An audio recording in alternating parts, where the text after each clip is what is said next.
হত্যা মামলায় শেখ হাসিনা ও জিএম কাদের আসামি।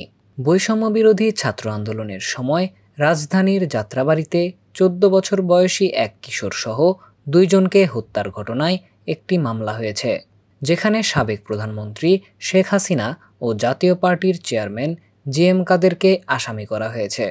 একই মামলায় কাদেরের স্ত্রী শেরিফা কাদের সহ মোট ৩৭ জনকে আসামি করা হয়েছে। মামলাটি দায়ের করেছেন মোহাম্মদপুরের বাসিন্দা রবিউল আওয়াল, যিনি নিহত কিশোর মাহমুদুল হাসান জয়ের পূর্ব পরিচিত বলে দাবি করেছেন। আদালত বাদীর জবানবন্দি গ্রহণ করে যাত্রাবাড়ী থানাকে এজাহার হিসেবে গ্রহণের নির্দেশ দেয়।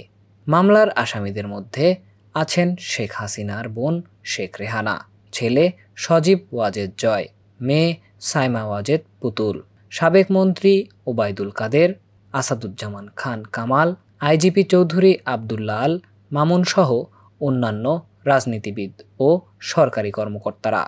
মামলার বিবরণীতে বলা হয়েছে, গত ১৮ জুলাই যাত্রাবাড়ী থানার কাজলা টোল প্লাজার কাছে ছাত্র আন্দোলনের সময় এলোপাতাড়ি গুলিবর্ষণে অনেক মানুষ আহত হন এবং বাদীর ভাই ওয়াসিম শেখ ঘটনাস্থলেই নিহত হন।